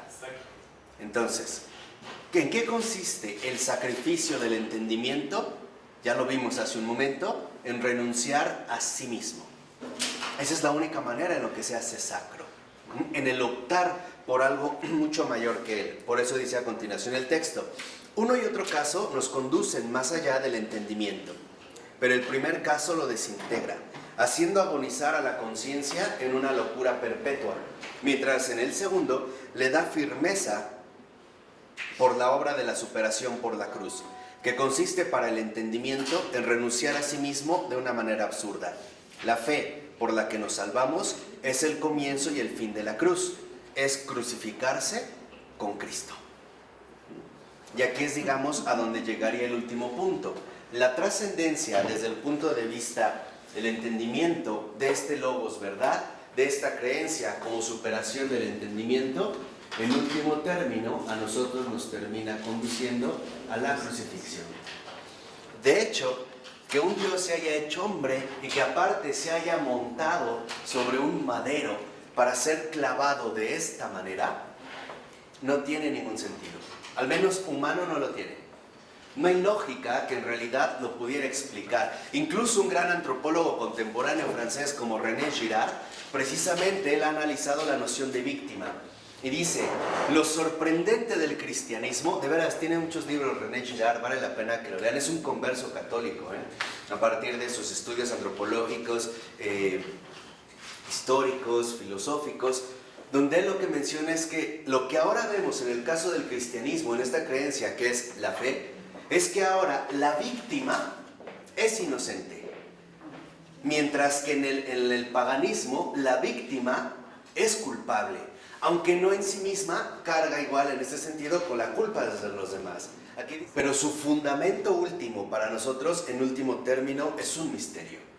¿Por qué? Porque en el fondo de la crucifixión lo que está palpitando es el misterio del amor. De hecho, y esto es lo que desborda los lineamientos, ¿no? San Pablo de la Cruz lo intuía muy bien. Cuando veía al crucificado, y que es el príncipe de los desolados, San Pablo de la Cruz, el fundador de los pasionistas, él vivió el abandono de Jesús en la cruz, esas 3 horas, él lo vivió 50 años. Entonces, San Pablo de la Cruz, cuando veía la cruz, decía, esto no es obra del pecado, esto es obra del amor, esto es obra del amor. O sea, y es lo que nos va a decir a continuación Florensky. En realidad, lo que nos lleva a superar lo convencional es a las exigencias radicales del amor, cuya máxima plenitud se han alcanzado literalmente en la crucifixión. Pero es algo excesivo. O sea, es un exceso, incluso para nuestro entendimiento, para nuestra razón, para nuestra capacidad comprensiva. Es un fundamento dado. Por eso va a decir incluso también Florensky, recordando a San Juan, Dios no tiene amor, Dios es amor. René Girard tiene tiene varios textos, pero uno en particular que se llama La violencia y lo sagrado. Y eso es lo que descubre Girard, porque él es un historiador y es un antropólogo, y él se va a dedicar a la noción de sacrificio, y por lo tanto de víctima y de chivo expiatorio. Entonces, él en toda su investigación, en toda su vida, por eso se convierte, porque dice, bueno, las religiones antiguas, en realidad, cuando querían acceder a esta trascendencia, lo hacían a través de un ritual que llamaban sacrificio.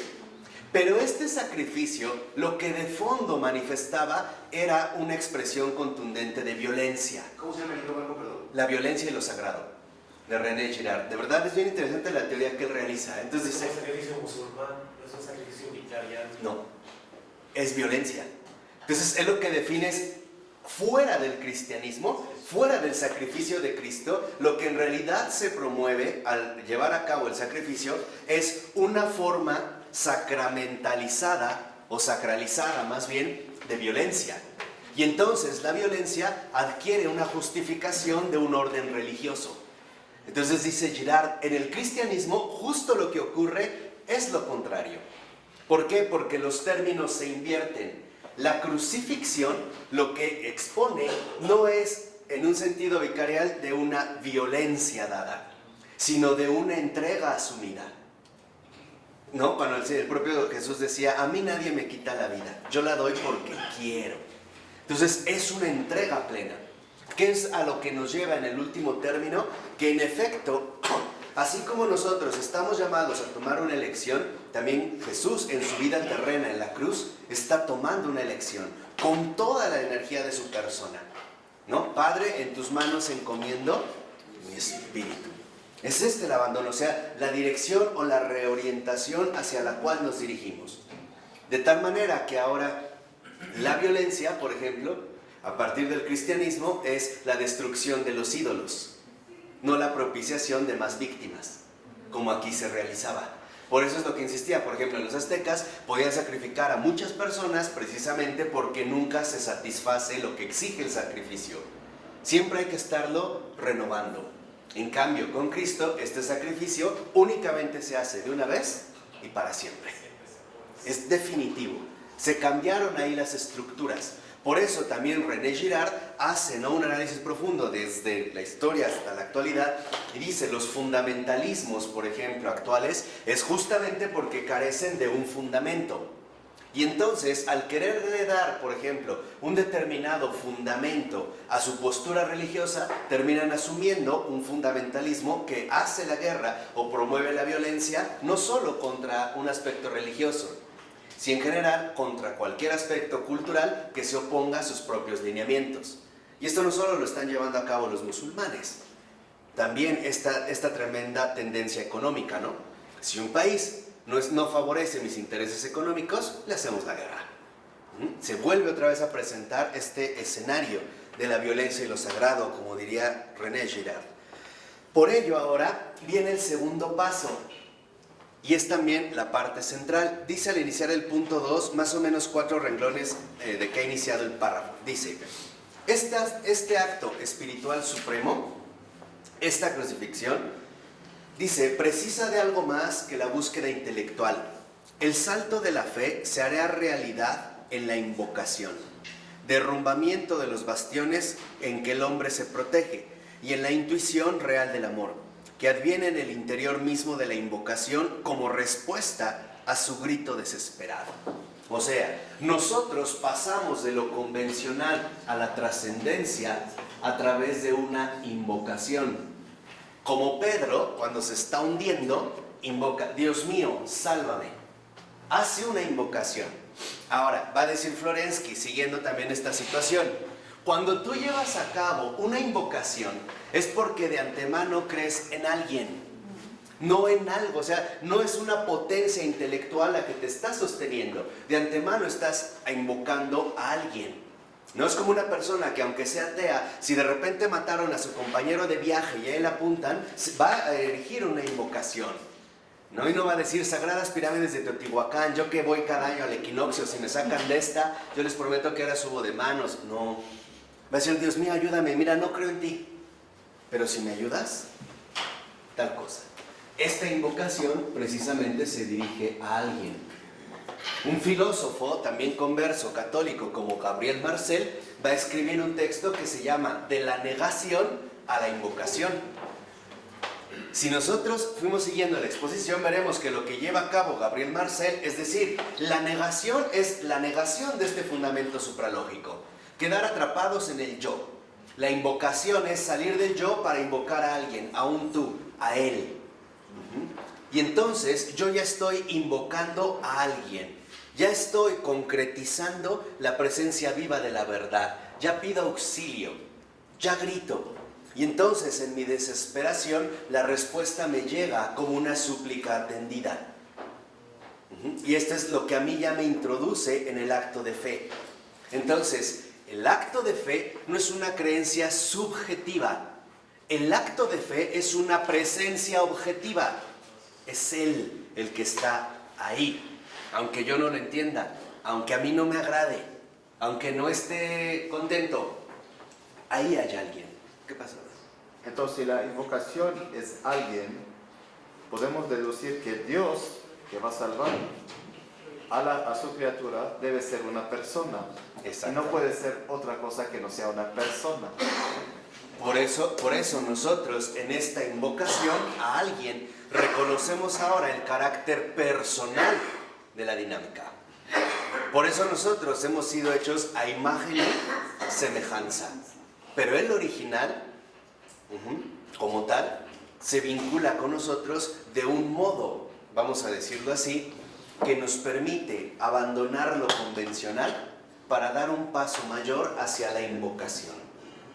Por ello, si nosotros no invocamos a Dios como tal, con toda la energía del ser, no podremos salir de la equivocación, ¿eh? No podremos. Es como a lo mejor una persona que se está hundiendo en arenas movedizas y si no lleva a cabo una invocación, mientras más se mueva, ¿qué le pasa? Más se hunde. A menos de que hagamos como el conde Munchausen, esta leyenda alemana, ¿sí la conocen?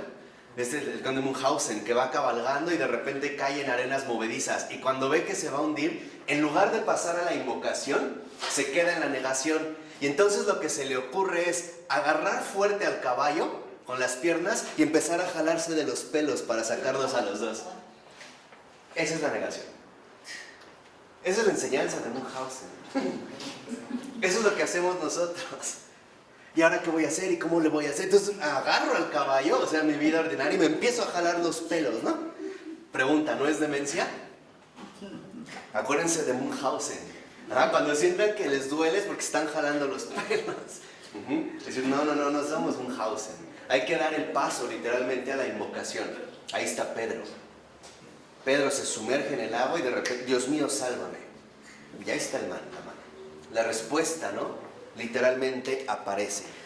Por eso, si nos vamos a la página 289, en la cita de Florensky dice el libro: el hombre pensante ha comprendido ya que sobre este borde del abismo no había nada. ¿Se acuerdan al principio, no? Dice, pero introducirse en el puente es necesario para eso un esfuerzo, un gasto de energía, cuesta. ¿Y si este gasto fuese inútil? Pero ¿vale más retorcerse de espasmos ante el puente? Acuérdense del Munchausen, ¿no? Que se está jalando para sacar al caballo. No quiere tampoco dejar al caballo, lo agarra duro con las piernas. En serio, está la novela. O marchar sobre el puente puede ser durante toda la vida, en la espera perpetua de la otra orilla. ¿Qué es preferible? ¿Morir sin cesar? Puede ser que a la vista de la tierra prometida, congelarse en los hielos de la nada absoluta y arder en el horno continuo de la epogea pirroniana. Por eso que ya nos habló de Pirro y la duda escéptica. O agotar sus últimas fuerzas. Puede ser que por una quimera, un espejismo que se alejara a medida que uno se esfuerce por alcanzarlo. Yo permanezco, yo me quedo aquí, pero la angustia y una esperanza repentina no me dejan ni tan siquiera expirar en paz. Entonces me pongo en pie y me lanzo. El frío de una desesperación no menos repentina me cercena las piernas. El espanto se adueña de mi alma. Me precipito hacia atrás, llegar y no llegar, buscar y no buscar, esperar y desesperar, temer la pérdida de mis últimas fuerzas y perderlas con más razón a causa de este miedo, echándome hacia adelante y hacia atrás. ¿Cuál es la salida? ¿Dónde está el remanso? ¿Dónde? ¿En quién buscar un socorro? Aquí está la noche oscura. Aquí está lo que atravesamos en un momento. Hay momentos en los que en serio, de verdad, pareciera que Dios no habla, no está. Le hablas y no te responde. No puedes ir ya ni para atrás ni para adelante. Por momentos sientes un cierto fervor, una esperanza, y por la tarde te retuerces en la desesperación, en la desesperanza. No hay nada, no hay nadie. A veces te dispones a orar y llega un momento en el que te preguntas, ¿a quién le estoy hablando? No responder no es una respuesta. No responder muchas veces no, claro. se considera una respuesta. Claro, pero duele. O sea, es una situación de incomodidad, ¿no? En un momento en el que dices, ¿a quién me estoy dirigiendo? Esta es la parte, ¿no? Digamos como la maduración que vamos haciendo en la fe. Por eso ahora fíjense ya cómo lo resume Florensky. Al iniciar el 2.2 dice, en el centro de la desesperación, ahí está, estamos ya colocados entonces en el centro de la desesperación, como Pedro. Pedro cuando se hunde en las aguas, dijimos, hace rato hablamos de un mar de dudas, ¿no? El mar de la duda. También este mar de dudas no genera desesperación. Dios mío, no veo posible cómo se va a lograr esto. Al contrario, más bien creo que todo se está poniendo ¿en qué? En contra. Yo planeé esto y no sale. Tal vez parece que está saliendo todo peor, que no veo nada. Y empezamos al punto culminante de la desesperación. Dice a continuación, en este centro de la desesperación se lleva a cabo el acto que saca definitivamente al entendimiento de sí mismo y lo conduce a un campo enteramente nuevo. Dice Florensky, una nueva etapa de la filosofía, al comienzo de la fe viviente. Es el misterio de la invocación, de la apertura a la gracia. Fíjense, Señor, Señor, si existes, ayuda a mi alma insensata. Ven tú mismo, condúceme tú mismo hacia ti, que yo lo quiera o no, sálvame. Fíjense qué hermoso lo dice Florensky. Yo no había escuchado a nadie que lo dijera así. Que yo lo quiera o no, sálvame. Sálvame. Lo más parecido que yo había conocido por ahí era una expresión del cura de Ars, donde decía, Dios nos salva a una costa de nosotros, ¿no? A nuestra propia costa. No queremos, pero Él nos agarra. Como un niño que se echa a correr a un precipicio, llega el padre, lo carga y el niño lo rasguña, lo patea, lo cachetea y el padre no hace nada, al contrario, lo abraza más fuerte porque si lo deja se mata. Pero esta es la invocación. O sea, la invocación que en último término a nosotros nos lleva precisamente a una presencia. Y no solo es cualquier presencia, a una presencia viva. No es casual que incluso en nuestra vida ordinaria más común, cuando nosotros atravesamos situaciones que nos llevan literalmente al centro de la desesperación, la primera expresión que tenemos a mano es Dios mío. ¡Pum! O sea, de antemano la gracia está ahí para llevar a cabo la invocación. O sea, Dios nos da la gracia para hablarle, para invocarle, para dirigirnos a Él. Incluso no sé si han visto, puede ver que en la calle hay un accidente tan fuerte y la gente que dice, Dios mío, ¿no? O algo que le va a ocurrir es, ayúdame. Ustedes pregunten con alguien que haya sobrevivido de un accidente muy fuerte y los conocen, pregúntenle, ¿en qué fue en lo que pensó en ese momento? Y van a ver cómo de antemano vivieron el misterio de la invocación. Dice a continuación, en el modo como tú puedes y como tú sabes, concédeme verte, atráeme por la fuerza y por los sufrimientos. No hay otra. No hay otra. No hay otra. De verdad. Es la mejor. No hay otra. Sí, otra, pero es la mejor. Esta es la mejor. Yo les dije, miren, cuando estamos en la cruz y nos retorcemos, de verdad duele más. Pero qué difícil es decir, hágase tu voluntad. En serio. En serio, cuesta lágrimas y lágrimas de sangre, ¿eh? No solo lloras con los ojos, se desangra tu alma, te rasgas, te sientes incómodo contigo mismo, cuesta un esfuerzo enorme. A nadie nos gusta la cruz, al menos al principio, ¿no? Entonces es esto, o sea, atráeme a ti por la fuerza y por los sufrimientos. Acuérdense del gran San Felipe Neri, Dios mío, ayúdame porque si no yo te traiciono. Tráeme por la fuerza y por los sufrimientos. Si, por ejemplo, trajéramos un libro de Vitaly Shentalinsky, el volumen 3, donde él dedica, cuando se abrieron los archivos secretos de la KGB, y viéramos como la semblanza que dedica a Florensky, porque dedica a muchos intelectuales rusos que murieron y desaparecieron, él logró encontrar, dentro de la desaparecida KGB, algunas fotos de Florensky, de sus últimos días. Les voy a enseñar la otra para que vean. Nada que ver con este Florensky. Ahí vemos a un Florensky martirizado, remolido, como el grano de trigo. En serio, pulverizado, Se nota, o sea, se nota que él ya está viviendo otra cosa. Ya. Pero en su propia persona, que no la anula, sí se ve remolido, remolido. Y lo vemos a lo mejor desde los sufrimientos, renunciar a su familia, no volverlos a ver, perder la comunicación, perder sus obras, perder sus libros, no tener absolutamente el control de ¿qué? De nada, ni siquiera de su muerte, mucho menos de su vida, nada, abandonarse hacia allá. Por eso dice a continuación, la invocación es posible porque en la oración, incluso sin saber aún si la verdad existe, esta no es ya considerada de un modo abstracto, sino que se entra en una relación personal y viviente con ella, que es precisamente, ¿no?, lo que ahorita habíamos mencionado. Ya se transforma literalmente en una cuestión viva. Por eso dice 4 renglones abajo, en la fe, dice Florensky, he encontrado inesperadamente el primer índice de lo que buscaba. Ocurre lo mismo en la oración.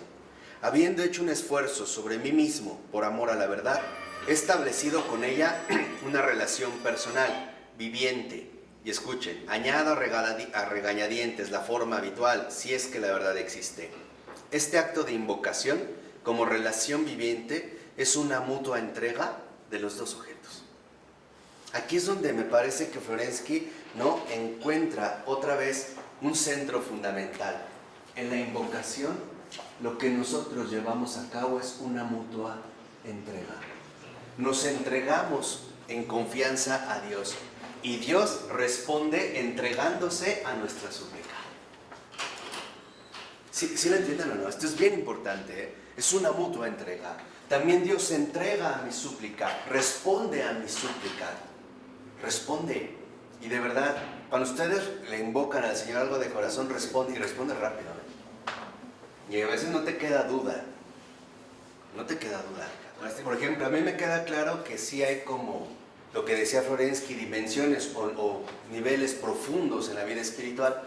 Me parece que el primero es cuando a veces nos conformamos de manera muy simplista diciendo es que bueno, al final va a pasar lo que Dios quiera, ¿no? O bueno, Dios va a hacer lo que quiera. Pero hay otro nivel donde uno dice, bueno, al final y tal vez mucho antes del final, Dios también va a lograr que yo lo quiera, ¿no? Es ya como una respuesta más profunda. Ya hay una mayor concordancia, ya hay una integración profunda, ¿no? Santa Catalina de Siena se lo decía muy bonito, ¿no? Es una oración que a mí me encanta. Dice, Señor, que yo quiera lo que no quiero y que no quiera lo que quiero según tu voluntad. Así esto es donde vamos, así esta invocación.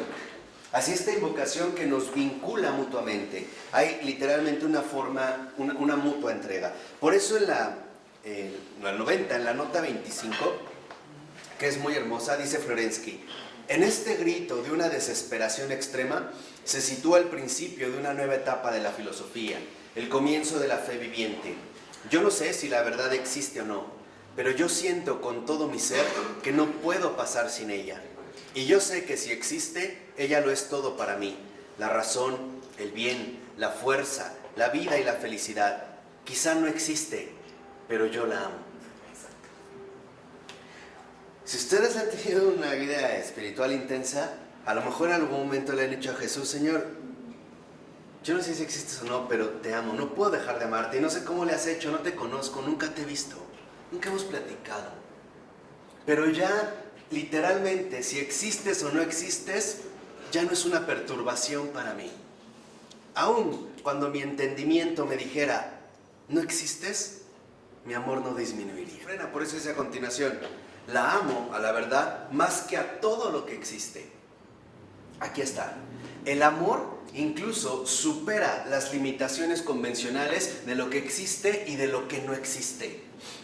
La amo más a esta verdad, más de lo que todo lo que existe. La trato como si existiera. Y a esta verdad, quizá inexistente, la amo con toda mi alma y con todo mi pensamiento. Este es el amor a la verdad. Esta es la filosofía. Dice a continuación, aquel que desea la verdad, el simple nihilismo no puede calmarle. Cree en la verdad, espera en ella, ámala. Tal es la voz de la verdad misma que resuena sin cesar en el alma del filósofo.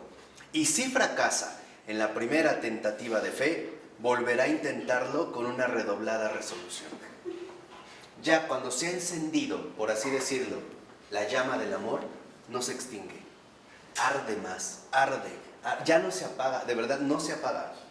Hay un momento en el que incluso tu entendimiento puede estar revuelto, pero tu amor no merma, ya no varía. Ya varía tu entendimiento, tu razón, tus efectos, tus sentimientos, pero el amor ya no se ve alterado. Por ello, fíjense, aquí es donde nosotros alcanzaremos, en último término, la renuncia a la prueba. Ese es el último paso. ¿Y por qué? Porque el amor ya no necesita pruebas. El verdadero amor ya no necesita pruebas. Ya es una certeza total. Se aprobaron así mismo. Ya. Es lo que dijimos, ya estamos adheridos a la verdad y la verdad que se manifiesta a ella misma. Ya no pedimos una prueba. Eso es lo que va a lograr precisamente, ¿no? Sacrificar ya en realidad esta prueba. Por eso fíjense, en la 291, en la segunda cita, vean qué hermoso lo dice Florensky. Dice, por ella, por la verdad, renuncio a todo, incluso a mis preguntas y a mi escepticismo. Yo, que dudo, me comporto respecto a ella como alguien que no dudase en absoluto. Ojo, podemos dudar de todo, menos de la verdad. Cuando nosotros dudamos de la verdad, dudaremos de todo. Del Espíritu Santo. Pecado contra el Espíritu De todo. Santo. Puedes dudar de todo, pero de la verdad no. De todo menos de la verdad. Por eso dice a continuación, yo, que sigo sobre la orilla de la nada, me mantengo como si me encontrase sobre la otra orilla, en el país de la realidad, de la certidumbre y del conocimiento. Por la triple hazaña de la fe, de la esperanza y del amor, la inercia de la ley de identidad es sobrepasada. Dejo de ser yo. Mi pensamiento no es ya mi pensamiento. Por un acto incomprensible, rechazo la autoafirmación, yo igual a yo. Acuérdense del Salmo, a tu nombre da la gloria, no a nosotros, Señor. A ti, a Él, no a mí. Por eso dice, en último término, ya cuando habla en el caso de la fe, ¿no? En la 292, dice en esta última cita, para llegar hasta la verdad, es necesario renunciar a la propia seidad. Es necesario salir de sí mismo. Y esto no es absolutamente imposible. Y esto nos es absolutamente imposible porque somos de carne. Entonces, repito, ¿cómo nos es posible en este caso asirnos a la columna de la verdad? No lo sabemos y no lo podemos saber. ¿Por qué amamos a Dios? No lo sabemos. Porque es una belleza. Claro. Pero no tendríamos la capacidad suficiente para entenderlo y explicarlo de manera clara. Dice a continuación, solamente sabemos que a través de las fisuras lucientes del entendimiento humano percibimos a veces el azul de la eternidad. Es algo inaccesible, pero así sucede. Y sabemos que el Dios de Abraham, de Isaac y de Jacob, y no el de los filósofos y de los sabios, viene citando a Pascal, ¿no? Viene hacia nosotros, que se acerca al lecho en que yacemos en la noche. Nos toma de la mano y nos conduce de una manera que nosotros no sabríamos concebir. A los hombres esto les es imposible. Para Dios todo es posible. Y cita Mateo. Y aquí que la verdad misma impele al hombre a buscar la verdad. Y cita a San Macario, ¿no? El padre de la iglesia, padre de Egipto, del desierto, San Macario Magno, el discurso séptimo. Dice, la verdad triúnica misma hace por nosotros lo que nos es imposible. La misma verdad tripostática nos atrae hacia sí. O sea, la atracción viene de la verdad hacia nosotros. No somos nosotros los que vamos a la verdad. Es la verdad la que nos atrae hacia sí misma. Y este es el misterio. El misterio es que nos logre reconducir hacia sí por caminos siempre insospechados, por caminos inconcebibles, impensables, por caminos que de hecho nos sobresaltan o que jamás hubiéramos pensado posibles lograr o alcanzar. Y todo esto, ¿por qué se lleva a cabo? Muy sencillo, porque para Dios nada es imposible. Nada es imposible. Como podría parecerlo la salvación de un alma. ¿De acuerdo? Reflexionen en ello, creo que valdría la pena. ¿Alguna pregunta, alguna duda? Bueno, también ese Dios tiene que ser la cosa más bella que podemos encontrar. No puede existir algo que lo supere. Entonces, esta verdad es la más bella porque es el origen de todo. Esa es la belleza. Es la belleza. La belleza que hermosea todo lo demás, ¿no? En esta medida extrema. Bueno, ¿preguntas, dudas? En el nombre del Padre, del Hijo y del Espíritu Santo. Amén. Amén. Pues muchas gracias.